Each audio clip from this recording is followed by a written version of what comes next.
Olá, pessoal. Nossa convidada de hoje é a Flávia Luna. Ela é graduada em pedagogia e é experiente em educação infantil já há muitos anos em escolas privadas e públicas. Flávia, hoje eu quero te dar a oportunidade para falar um pouco do seu trabalho. Eu quero te agradecer por ter aceito esse convite.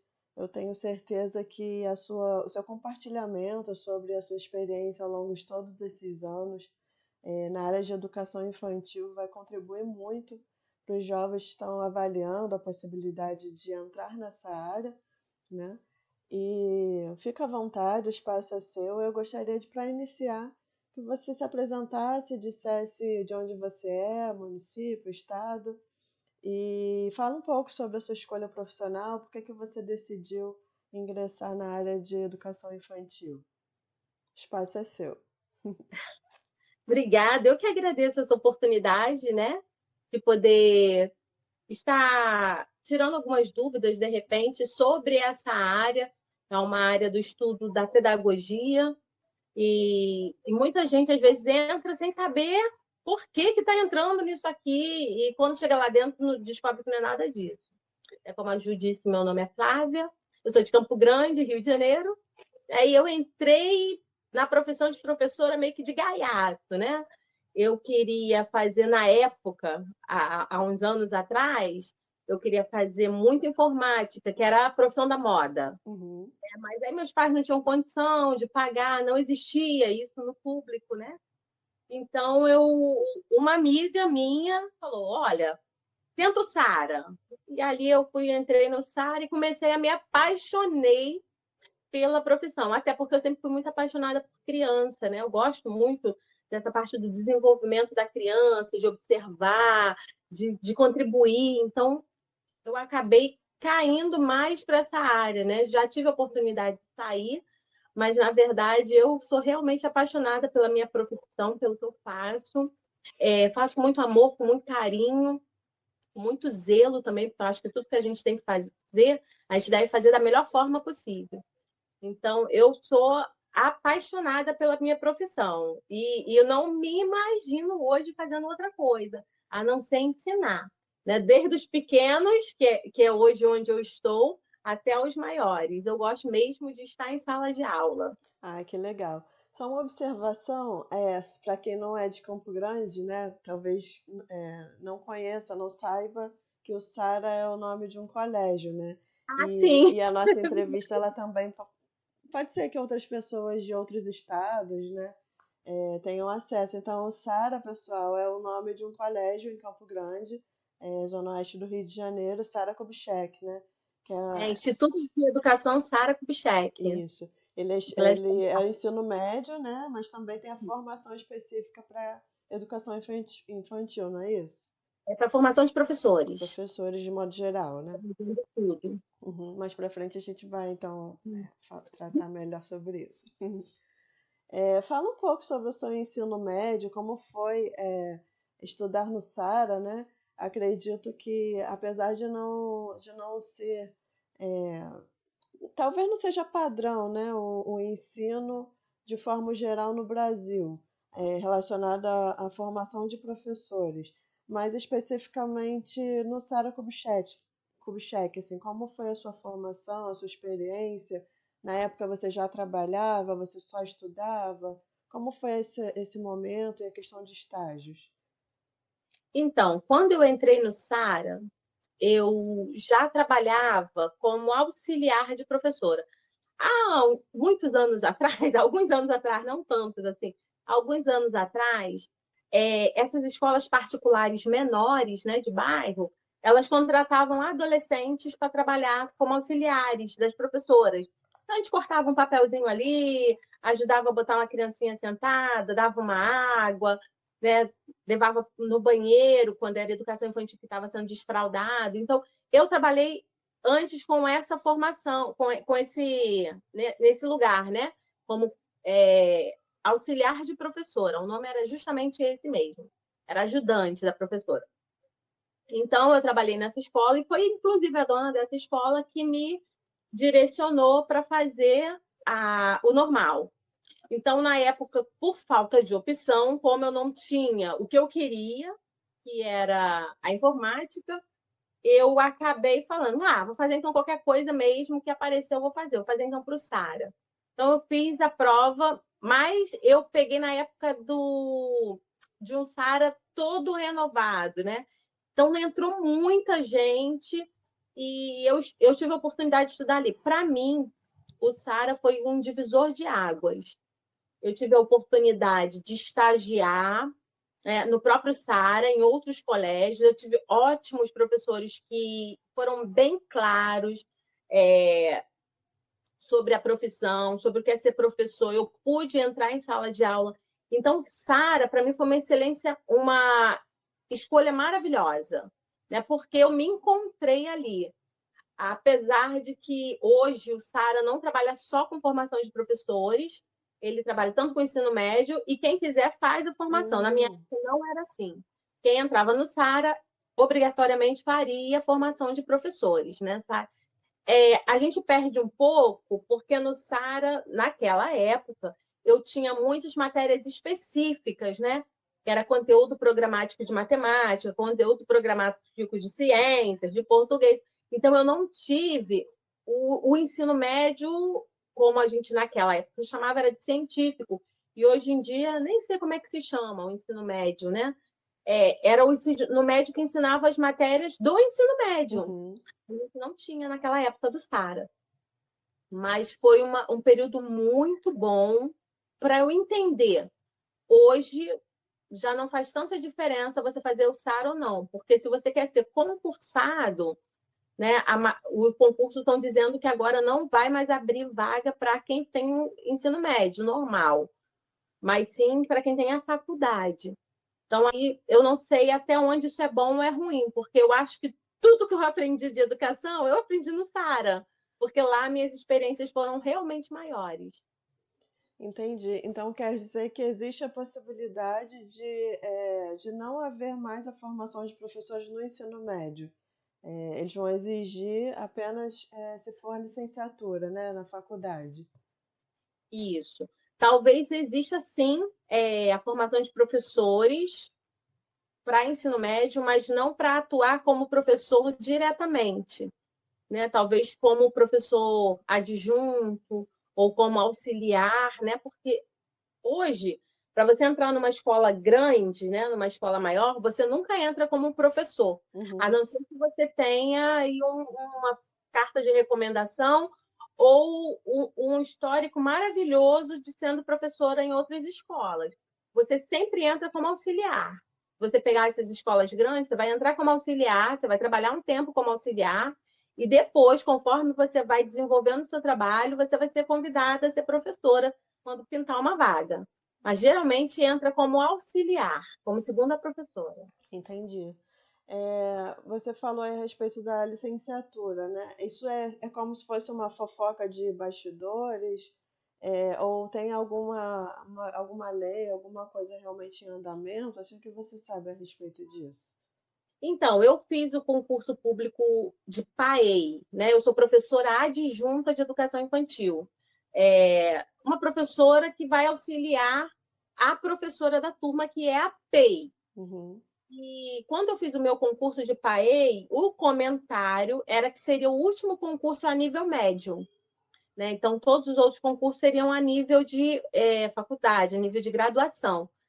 Agora, e a gente ainda está ouvindo muito esse boato, né? Tanto que os cursos preparatórios para o concurso que dizem que vai sair talvez esse ano é justamente direcionado para graduação. Entendi. Caramba, que coisa. Fofoca, Uhum. mas é uma fofoca que tem alguma coisa aí meio que certa. Uhum, entendi. No momento, existe essa possibilidade, né, do pessoal que conclui a formação no ensino médio, de professores no ensino médio, existe a possibilidade de trabalho na área de educação mediante a licenciatura, né, na faculdade, Sim. e tem a questão do mestrado também, que ainda é algo além, né? Que é onde a pessoa está habilitada para dar aula especificamente em curso de nível superior, né? Sim, sim. O No mestrado ainda é caso, um sonho. Ah, Ainda vou vai chegar lá, chegar, vai vou chegar chegar. lá. Qual é a diferença assim de atuação no momento para aquele que conclui a formação de professores no ensino médio para o que tem a licenciatura hoje, né? Sem considerar essa possível mudança.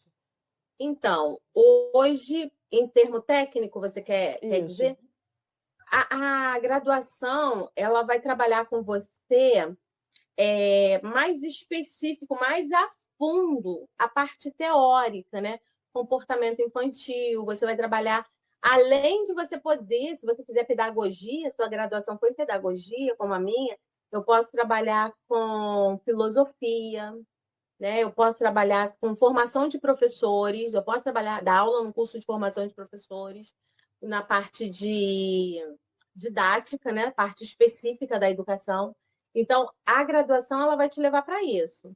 Já o curso de formação de professores, algumas escolas privadas ainda contratam professoras vindas de ensino médio normal, né? Então, algumas escolas privadas contratam.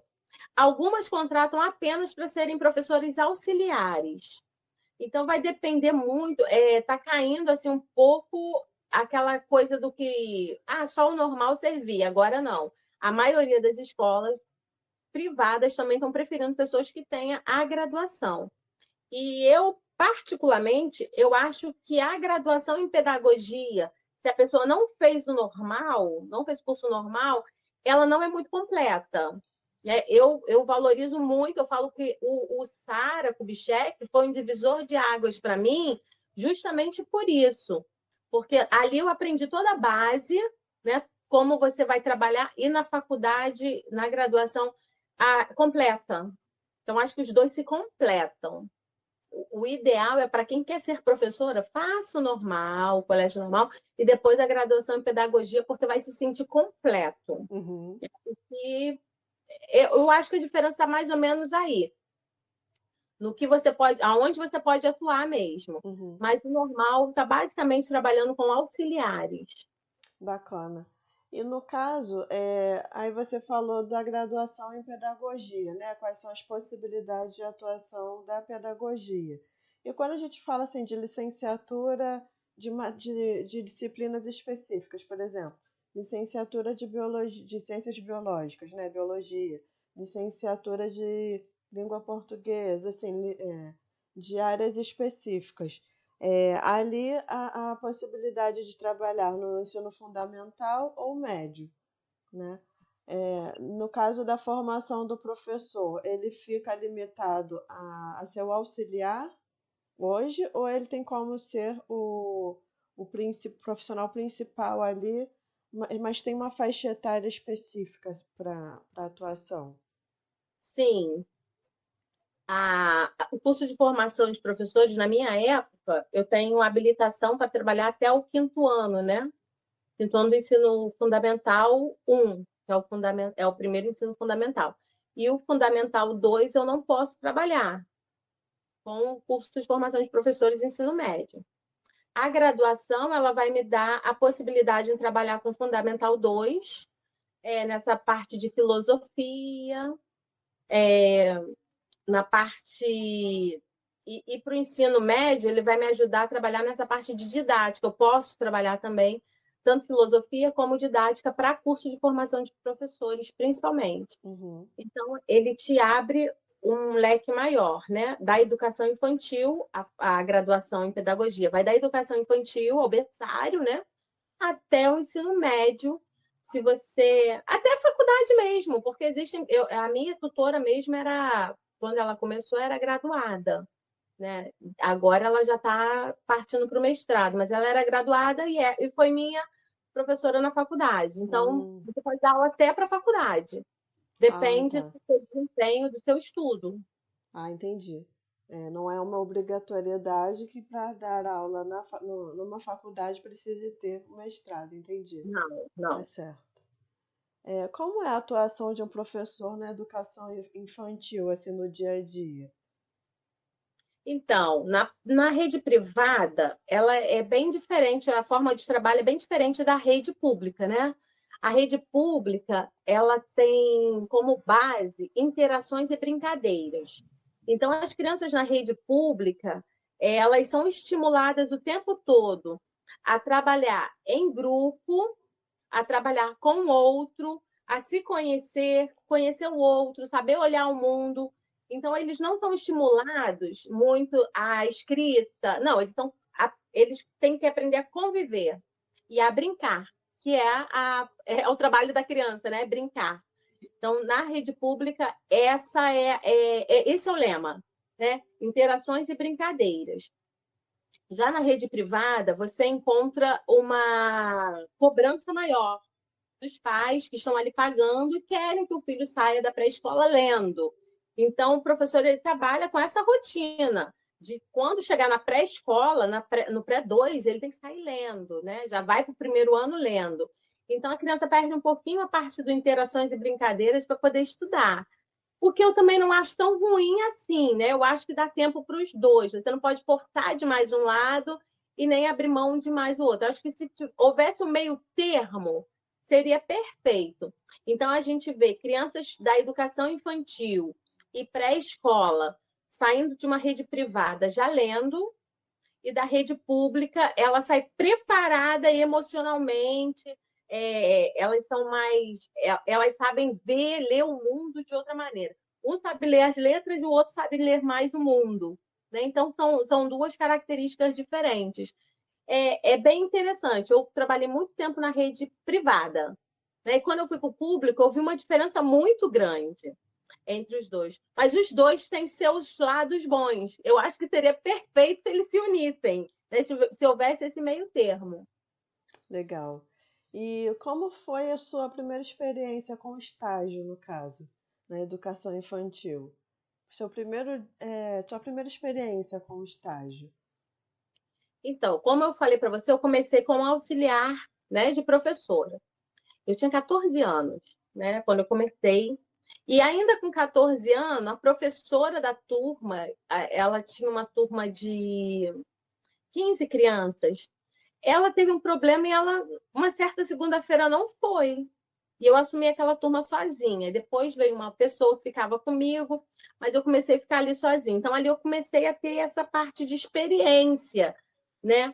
Mas o meu primeiro estágio foi também o meu primeiro emprego como professora titular. Eu peguei uma turminha, eu fui chamada para trabalhar na secretaria de uma escola, né? Ah, você quer trabalhar? Eu queria muito trabalhar, estava no SARA, no segundo ano do SARA, e essa pessoa que tinha uma escola, que foi essa minha amiga, né?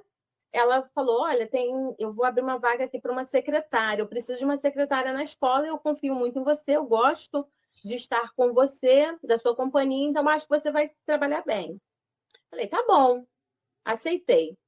Aí passou um tempinho, né? Que ia ser quando começasse o ano letivo, ela falou para mim: Flávia, tem uma turma, só que só tem 4 alunos. É uma turma pequenininha, você quer? Eu falei, eu quero. Eu estava no Sara mesmo, falei, eu quero. 4 alunos? Eu quero. Então, eu comecei a trabalhar com essa turma. Foi minha primeira experiência. Então, eu fiz, sim, estágios pelo SARA, mas por eu já trabalhar numa escola legalizada e tal, então a maioria dos meus documentos eram assinados por essa escola que eu já atuava como professora. Então, ela mesmo, que era dona da escola, acabava me avaliando. E ela trabalhava lá também, realmente ela me via, né? Então, e eu fiquei nessa escola por quase 20 anos da minha vida. Então, quer dizer, eu acho que eu executei um bom trabalho ali, né? Tudo que eu aprendi ali. E acaba que, assim, hoje, né, eu tenho muita gratidão por essa porta de 4 crianças que eu tive. Essa foi minha primeira experiência profissional. E estágio eu fiz alguns na rede pública. Uhum. Ainda na época do SARA, né? Em Bangu, fiz estágio no próprio SARA, porque antigamente o SARA tinha o Fundamental 1 e 2. Então, eu fiz estágio no SARA, eu fiz estágio em Campo Grande, em colégios em Campo Grande.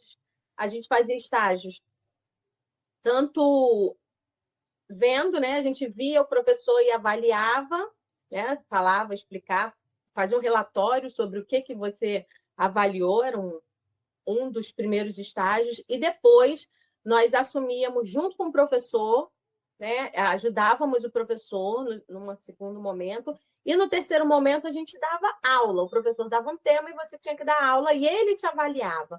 Então, os estágios eram feitos nessa forma na época do Sara. Já na faculdade, eu vim de um período pandêmico, então eu não tive estágio na faculdade presencial.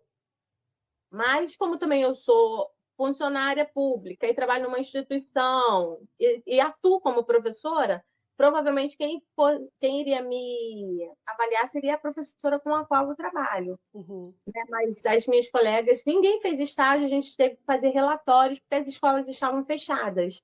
Foi um período de pandemia, muito, muito difícil para quem se formou. E quem não tem essa experiência que eu tive já com a educação infantil, com o ensino, sentiu muita dificuldade quando assumiu uma turma, assumiu sala de aula, justamente por nunca ter tido esse contato. Uhum, é verdade.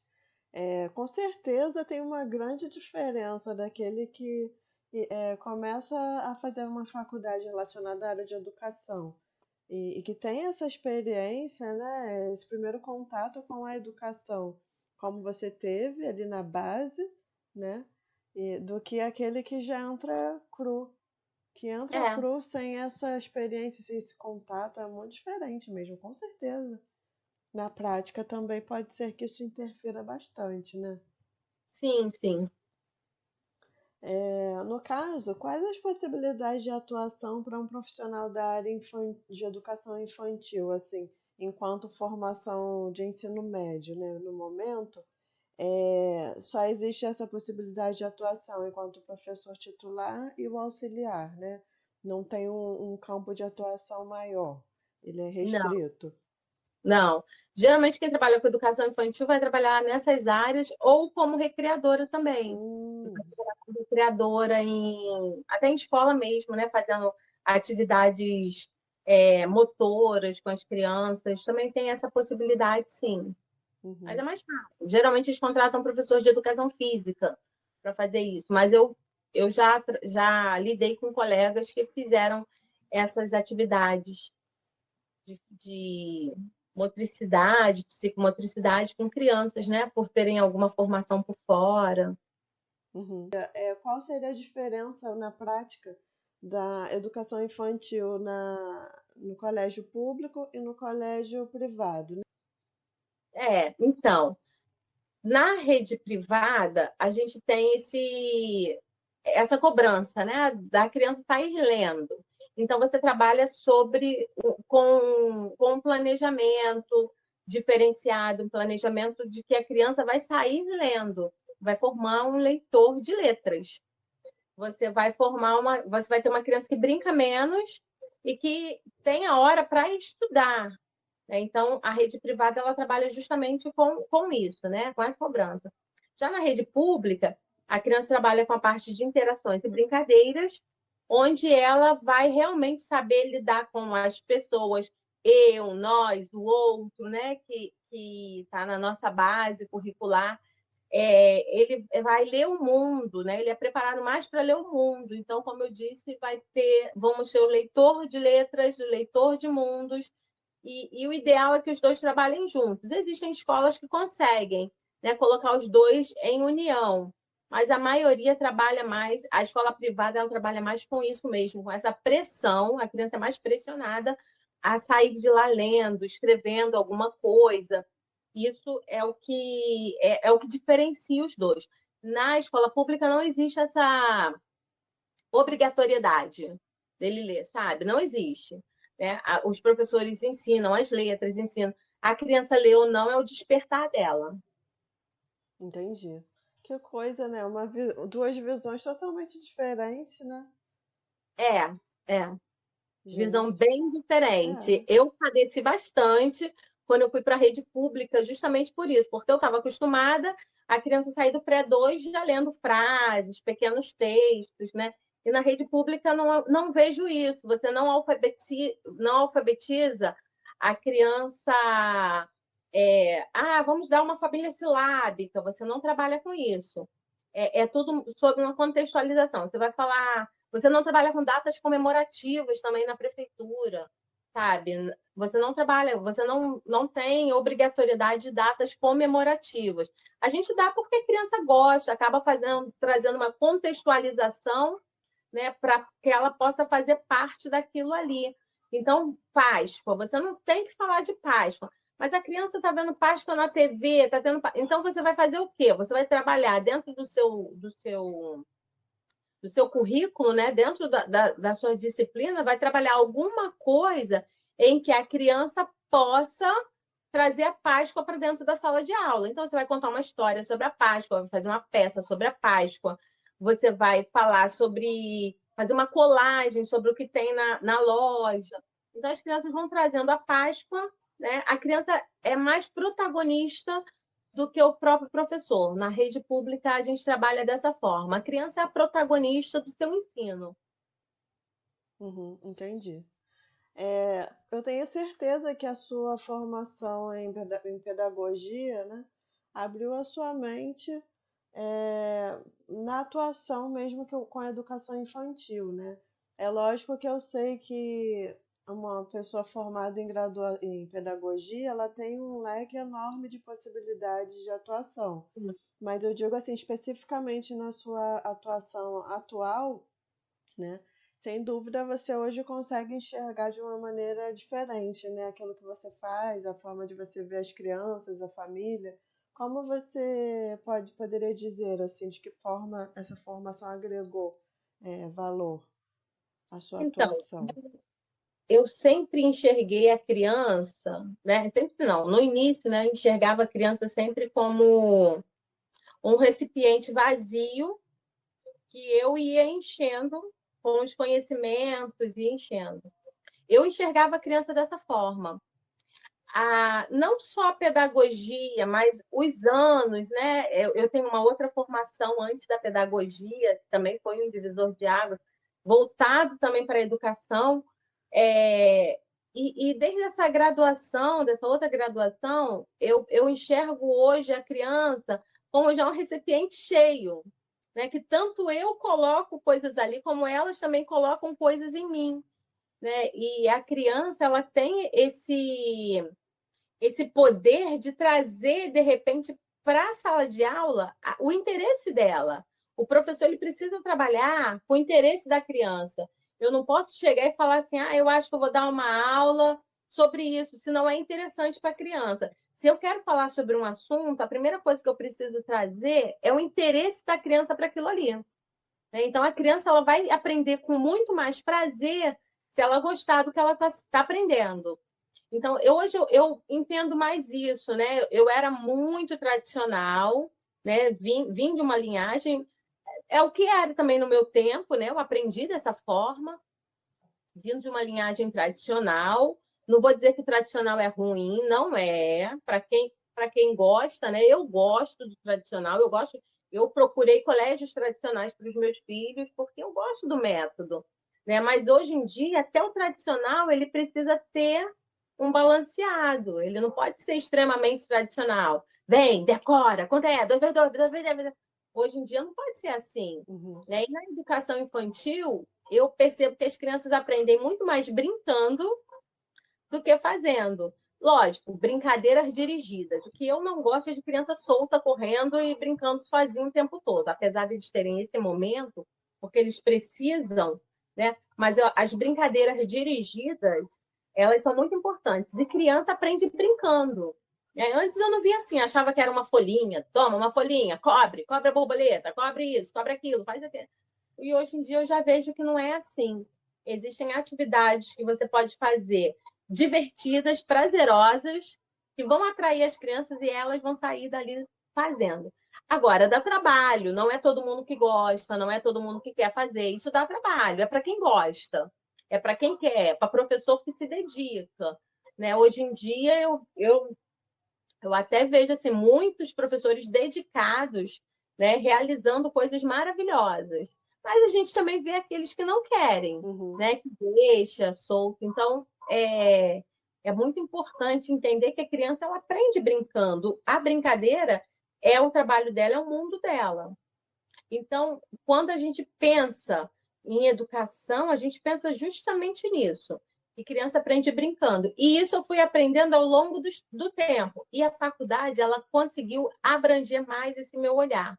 A graduação fez com que eu visse, né, de mais perto, com que eu lesse coisas que eu não sabia, estudos, coisas que eu não sabia.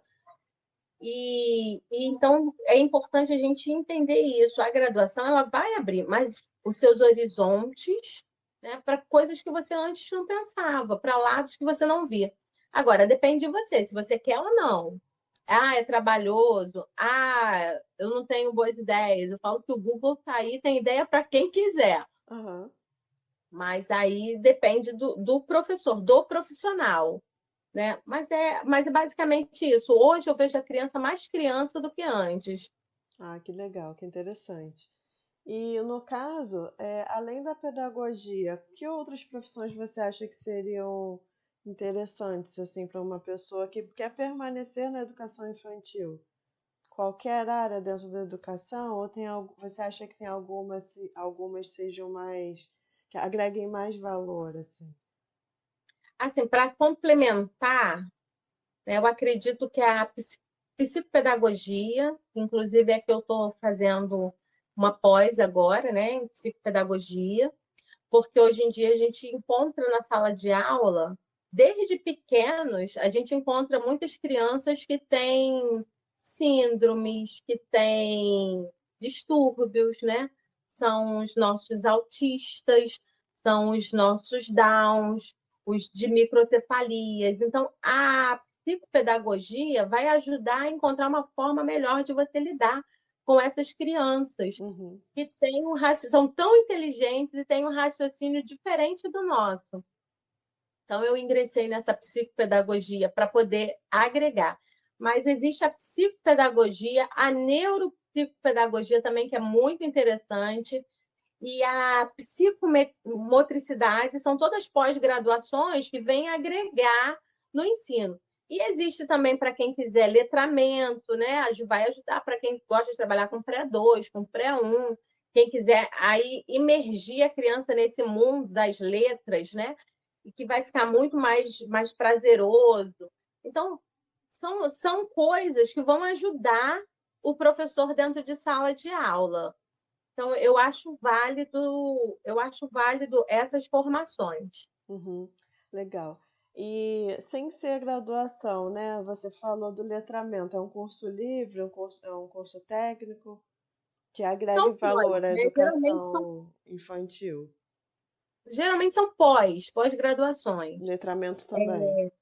Letramento Ah, também. Mas eu acredito que exista curso também, curso livre. Eu acredito que todos eles não, psico não, porque você vai atuar, principalmente, você pode atuar até em clínica, né? Mas o letramento, a alfabetização, que existe uma diferença, né? Você pode trabalhar sim, de repente acha sim alguns cursos livres, né? uhum, Eu acho que eu já vi sim. Brincadeiras, tem cursos livres de brincadeiras, de motricidade, que vai ensinar as crianças a se moverem, se movimentarem, é como se fosse uma educação física para pequenos, né? Para educação infantil. Motricidade. Então, existem alguns cursos, sim, que a pessoa pode procurar que vai acrescentar na área dela. uhum. É interessante a gente tratar sobre isso, porque muitas pessoas acham que é suficiente eu fazer o ensino médio, a formação de professores, conseguir um emprego, acabou, tá tudo certo. Não, é sempre importante a gente fazer cursos e cursos e cursos. Quem não tem a possibilidade ainda de ingressar, né, no nível superior, tem N possibilidades de aprendizado através de cursos técnicos, cursos livres, de curta, média, longa duração, enfim, que não seja uma graduação. E ainda que haja essa possibilidade de fazer a graduação, esses cursos também agregam muito, né? Conhecimento, teoria, e de alguma forma você consegue ter uma prática também mais aprofundada, né? Mais específica, com mais qualidade, né? Então é importante os jovens entenderem que, seja qual for a área que eles escolherem, é necessário essa educação contínua. Contínuo. Inclusive, alguns institutos, né, oferecem cursos gratuitos, né? Eu já fiz alguns cursos gratuitos. Instituto Getúlio Vargas, Fundação Getúlio Vargas oferece alguns cursos, são gratuitos. E outros também, o FRJ, se você entrar lá, às vezes tem alguns cursos gratuitos. Então, é interessante. O professor, de forma alguma, ele pode parar de estudar, porque as crianças mudam, né? A gente acha assim, a criança é tudo igual. Não, não, não, não. As crianças são diferentes. Uma turma nunca é igual à outra, né? Você pegar... Eu trabalhei 2 anos, 3 anos com berçário. Nenhum berçário foi igual ao outro, sabe? Cada turma teve a sua especificidade. Assim como fundamental também. Eu já vi muitos professores que aproveitam planejamentos, né? Eu trabalhei ano passado com o primeiro ano, esse ano eu vou trabalhar de novo com o primeiro ano, vou aproveitar o mesmo caderno de planejamento e tal. Eu acho que não cabe, não encaixa, né? Que essa turma tem uma característica, aquela turma tem outra, você pode aproveitar uma coisa ou outra, mas tudo não tem como, porque as crianças mudam. As crianças que eu estou dando aula agora, né? Hoje eu trabalho com o maternal 1, são crianças de pandemia. Então, são crianças muito diferentes das crianças que eu trabalhei há 20 anos atrás, que também foi maternal 1. Mas são muito diferentes em todos os aspectos, né? No emocional, no social. Então, elas são diferentes, porque elas são crianças da pandemia. Elas não tiveram... O início da vida delas não teve convívio com ninguém. Então, como é que eu posso pegar uma coisa que eu usei 20 anos atrás e aplicar nessa turminha de agora? Então, o professor ele tem que estar sempre se reciclando, sempre lendo, né? Eu leio muito, eu gosto muito de leitura, eu gosto muito de entender, principalmente as crianças que chegam em nossas escolas com os distúrbios, com os déficits de atenção, com os transtornos. É bom a gente entender para a gente saber como que a gente vai lidar com essa criança. Senão o professor ele vai ficar ultrapassado, vai sempre ter aquele pensamento antigo de que essa criança não quer nada, essa criança não aprende. Quando, na verdade, não é isso. Ela é uma criança que precisa de um outro tipo de estímulo para que ela possa funcionar, para que o aprendizado dela possa fluir. Então, se você não lê, se você não se recicla, se você é um professor, a pessoa quer ser um professor e quer parar ali, ele vai sentir muita dificuldade com a transformação das nossas crianças. Maravilhoso. Qual habilidades assim você considera imprescindíveis para o profissional que atua na área de educação infantil? Primeira coisa, ela precisa gostar muito de criança. Ela precisa, porque tem hora que a gente, se não gostar, você sai correndo dali. Né? Porque as crianças hoje em dia elas são muito difíceis. Elas não são crianças que obedecem você. São crianças que você chama, chama, chama e não te ouve. Né? Então, primeiro você tem que gostar muito de criança. Tem que ser carinhoso. Eu acho que o professor ele precisa ser muito carinhoso. Ele precisa ser pesquisador. Ele tem que ter curiosidade em conhecer por que aquela criança está agindo diferente daquela. Por que aquela criança não está interessada? Eu vou trazer uma atividade para ver se ela se interessa. Então, um professor ele precisa ser curioso e pesquisador. Ele precisa ser organizado. Porque a organização, principalmente na educação infantil, ela vai fazer com que a criança tenha uma rotina. A criança precisa de rotina. Então, o professor organizado ele vai traçar uma rotina que não vai desgastar nem a criança e nem a ele. É porque a gente fala muito na educação infantil, porque eles ainda estão aprendendo a ouvir, aprendendo a sentar. A criança não sabe sentar. Você ensina a criança a sentar. Então, hoje em dia, as crianças são criadas com tela. Então, tudo que não for tela não chama a atenção dela. Então, você tem que se desdobrar para você chamar a atenção dessa criança. Por isso, ele precisa ser uma pessoa criativa também. Então, essas, para mim, são as principais características.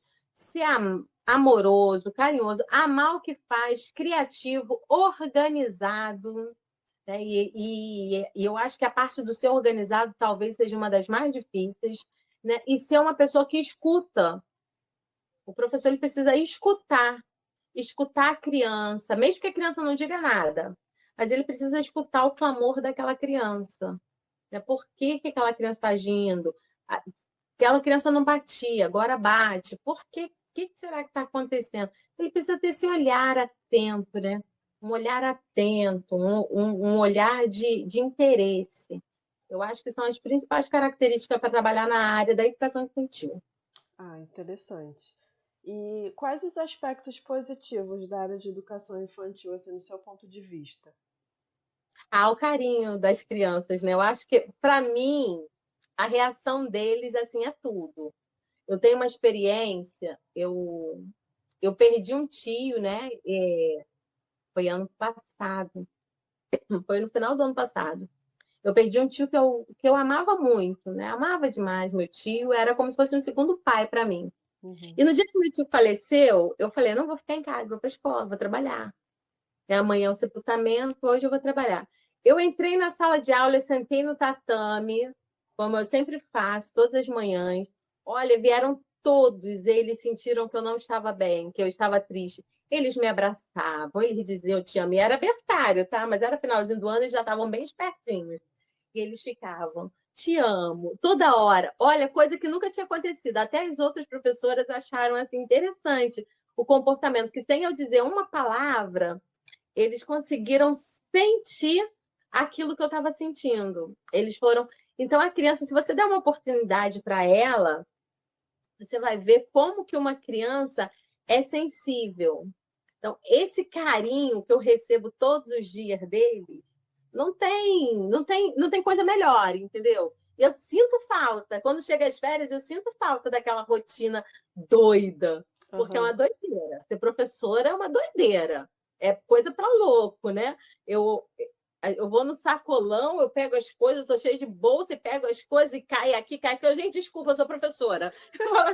Aí todo mundo fala, tá explicado, tá perdoada, sou professora.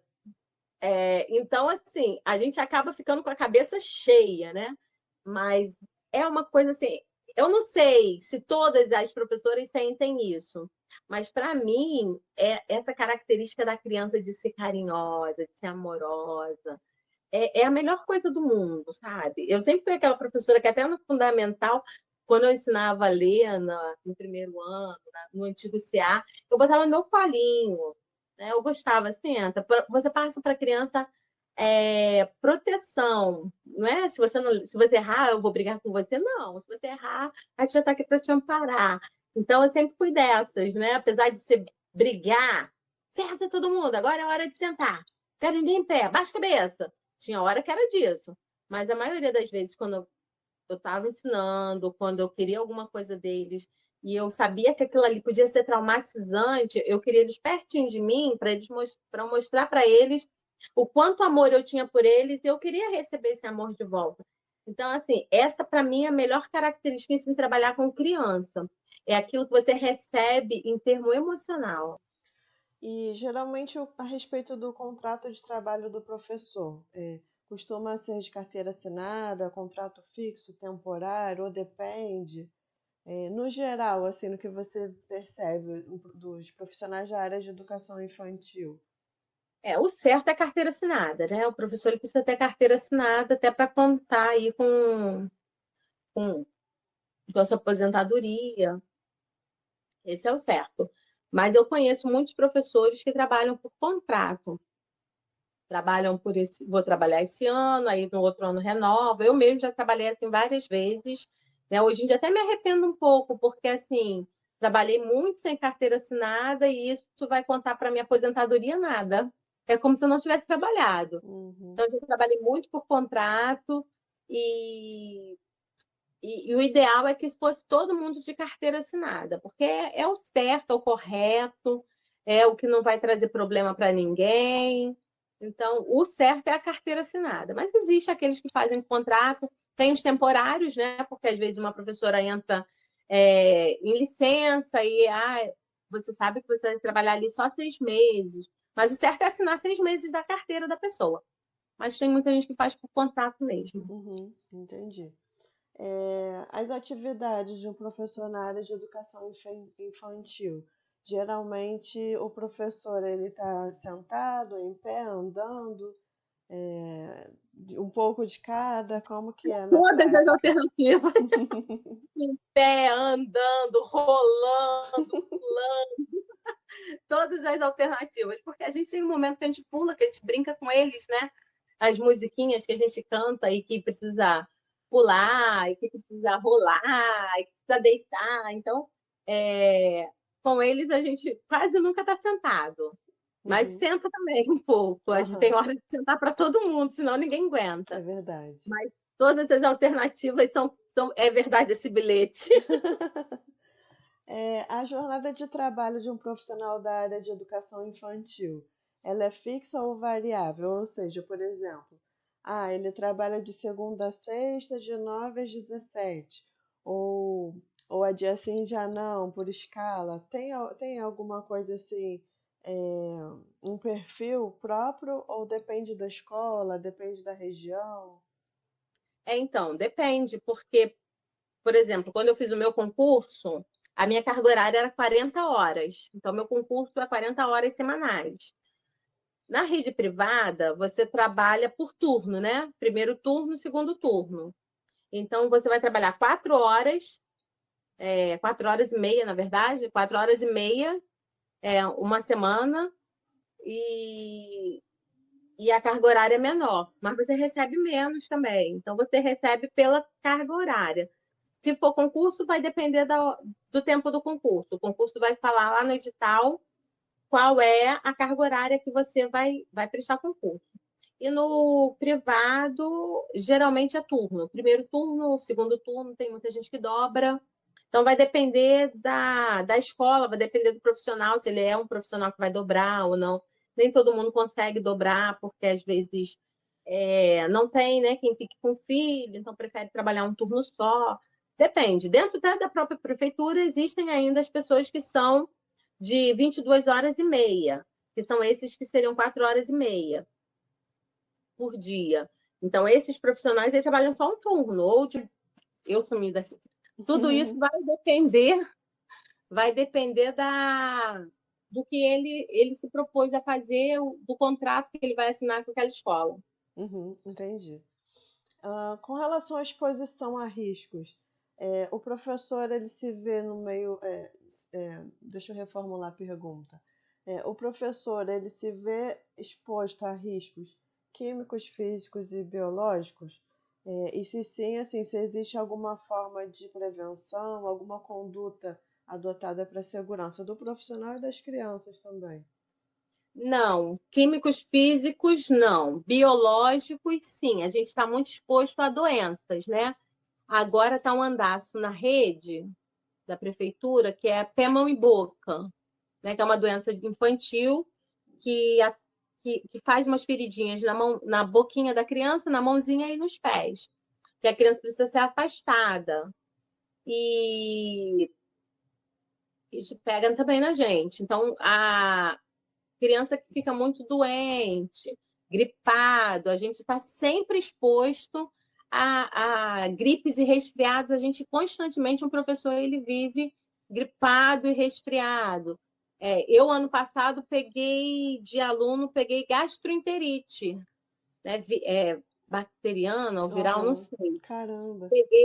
Peguei eu e as outras 3 professoras que atuavam comigo. Todas nós pegamos gastroenterite, cada uma em uma semana. Mas por quê? Foi de um aluno que passou para outro, passou pra... Então, assim, a gente acaba pegando todas as doenças das crianças, por mais que a gente tenha cuidado, a gente acaba pegando. Até porque, você falando em educação infantil, são crianças pequenas. Sim. E criança pequena precisa de colo, você muitas vezes vai pegar ela no colo, você precisa fazer, no meu caso, que eu trabalho com integral, eu faço as crianças dormirem, então eu deito as crianças, eu faço carinho, eu bato no bumbumzinho para ele dormir, eu nino, cada um gosta de dormir de um jeito. Eu tenho aluno que fala, tia, bate o bumbum. Ele gosta, eu tenho que dormir batendo no bumbum dele. Então, é assim, cada criança dorme de um jeito. Então, existe muito toque. Existe, e esse toque, esse contato constante, você vai pegar todas as doenças que tiver ali. Existem colegas minhas que já pegaram, tem um nome, né? Mas eu vou falar o nome popular, que é sarna, né? Que pegou de uma criança e ficou quase um mês afastada, Nossa. curando a sarna. E tinha uma criança na sala que teve. E uma semana depois ela começou também. E ela passou para a filha dela. A gente não só se expõe, como a gente expõe os nossos filhos. E não existe muita coisa que se faça por isso, né? A gente fica aí mesmo à mercê disso aí. O que a gente sempre pede é que os pais não levem a criança caso esteja com febre, com o nariz escorrendo muito, que esteja com diarreia. Então, a gente vai pedindo aos pais que não levem essas crianças para a escola, que eles justifiquem a falta e a criança fique em casa. E depois da pandemia, isso se intensificou. Mas é outra coisa que é difícil, os pais não entendem. Eles levam a si mesmo. A criança jorrando pelo nariz, mas eles levam a si mesmo. E quando a gente liga e fala, paizinho, não pode ficar, porque está muito gripadinho. E a criança se sente mal, né? Quer ficar perto de pai e mãe. Liga e avisa o pai, não, é normal, é só alergia. Mas você vê que é diferente. A alergia é diferente de gripe. Quem tem alergia sabe quando é alergia e quando não é. Exato. Mas tem o risco biológico só que a gente tem. Não deixa de ser uma conduta a ser adotada por vocês como segurança, né? Para vocês profissionais e para as outras crianças, né? Mas de fato, alguns pais não respeitam isso e aí acaba expondo todo esse grupo, né? Sim, sim. Que conselhos você daria aos jovens que estão cogitando a possibilidade de investir na área de educação infantil especificamente? Então, se gosta de criança, se trabalha bem, faz sim a faculdade. Se quiser fazer um concurso público, melhor ainda, né? Vai abrir aí concurso. De repente, quem está começando ou vai começar a faculdade agora, dá tempo de fazer a prova. É uma área que é para quem gosta, não adianta entrar na sala de aula sem gostar daquilo ali, né? Sem gostar daquela rotina, tendo nojo de criança, que a criança está escorrendo o nariz, que a criança está suja, que a criança comeu sujo, botou a mão no chão, te deu um biscoito babado. Né? Quantas vezes eu comi um biscoito babado? Porque a criança te dá e fica olhando para você, esperando você comer. Então, a pessoa que tem nojo dessas coisas, não tem o que fazer. Educação infantil é isso mesmo, né? Você gostar, você dar carinho, você mostrar o mundo para elas, porque muitas vezes os pais estão trabalhando e quem ele tem ali é você. Então, você vai ter que fazer esse papel meio mãe, sabe? Muito mãe. Tem aluno que me chama de mãe, ele ainda não entendeu a diferença. Mãe. Aí eu fico, titia, titia. Mas eles não entendem muito, às vezes, a diferença, porque é você que está ali. Eu fico com eles 8 horas por dia, né? Porque eu trabalho no integral. É mais do que a mãe deles. Então, para quem gosta, estuda, se dedica, faz mesmo, vá ser um bom professor, vai fazer diferença na educação infantil, vai fazer diferença na vida dessas crianças. Se for para isso, dou total apoio. Agora, a gente sabe que a gente está vivendo um período muito difícil, né? Para também fazer, só para dizer que tem um emprego, é bom a gente trabalhar naquilo que a gente gosta. Eu falo sempre assim, eu acho que eu nunca levantei um dia e falei assim, ai, que saco, vou trabalhar. Sabe, eu não acordo assim. Às vezes eu falo até assim, hoje eu estou tão cansada, eu precisava ficar em casa, mas porque eu estou cansada. Não é porque eu não quero e porque eu não gosto, né? Eu sempre gosto de trabalhar. Às vezes a gente está cansada, isso é normal, é físico, né? Não emocional. Então, eu nunca levantei e falei assim, ai, que saco, tem que trabalhar, tem que aturar aquelas crianças, tem que aturar aqueles pais. Nunca aconteceu isso comigo. Eu sempre acordo porque eu gosto daquilo que faço. Então, o trabalho, eu sempre falo isso para os meus filhos. Emprego não tem que ser uma chatice. Você tem que trabalhar naquilo que você gosta para quando você for fazer, você fazer com satisfação. fazer com gosto, né? Não fazer só para ganhar dinheiro. Ganhar dinheiro é bom. Eu falei, eu ganharia muito mais dinheiro com outras coisas do que como professora. O professor não é muito valorizado financeiramente. Mas tem outras vantagens, né? Eu gosto, como eu disse, eu não me imagino fazendo outra coisa. Eu gosto do que eu faço. Então, se gosta, se vai fazer diferença, se aquilo ali para você, assim como eu, você não se vê fazendo outra coisa, faça mesmo. É bom para você, estuda, lê, se atualize. Então, o que eu digo é isso. Agora, se não gosta de criança, se tem nojo, se é uma pessoa que só está ali pelo dinheiro, não sei se vale a pena, não sei se você vai ser feliz fazendo isso, entendeu? Eu acho que a gente tem que trabalhar feliz. Com certeza. Tudo que você falou aí não tem o que acrescentar, porque é exatamente isso, né? Às vezes até ao longo dos anos é necessário, né, trabalhar em algo que não se gosta, mas por necessidade, né? Mas você tendo a oportunidade de escolher uma profissão, entendendo que você vai muitas vezes se dedicar até muito mais a elas do que a sua família, né? Em questão de tempo. É. Então tem que realmente ser algo que a gente goste, que a gente se identifique, né? É lógico que problemas vão existir em qualquer Ah, área. com certeza. Sempre vão Muito, ter situações, né? Mas muito. se essas situações desagradáveis estiverem unidas com a sua insatisfação também com a profissão, né? Fica muito mais complicado, né? De É pesado. superar, é mais pesado, exatamente. Muito legal. Nós já estamos no final e eu quero mais Não, uma passa rápido. vez te agradecer por ter participado aqui comigo. Foi de grande valia cada fala, cada experiência sua compartilhada. E, nossa, foi melhor do que eu esperava. Eu tenho absoluta certeza que vai contribuir com muitas pessoas, né? Depois que essa gravação for pro ar, a gente não tem noção de quantas pessoas de que lugares, né, serão beneficiadas com a sua participação, com a sua entrevista. E, então, pode ter certeza que não foi em vão.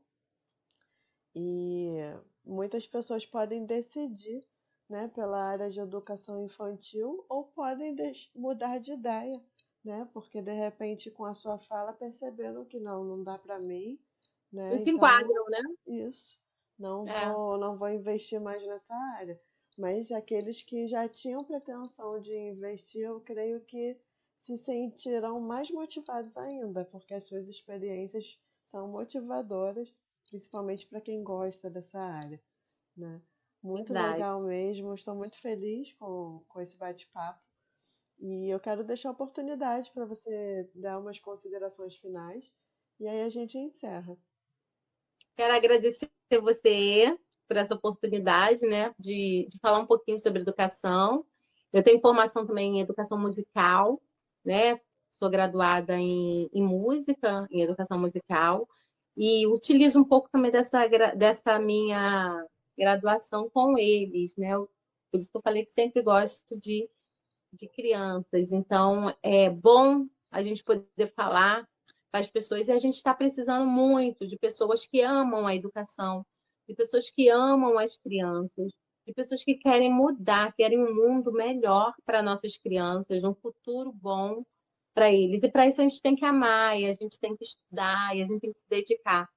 Então, as minhas considerações finais, além do agradecimento, é se você tem esse desejo, faça pedagogia, faça concurso e seja um bom professor, né? Que isso seja motivador para você, né? Saber que existem crianças ali que precisam de pessoas que olhem por elas. Muito legal. É isso, pessoal. Tenho certeza que vocês gostaram de tudo que a Flávia compartilhou conosco.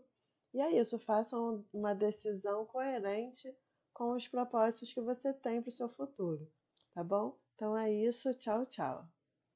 Tchau!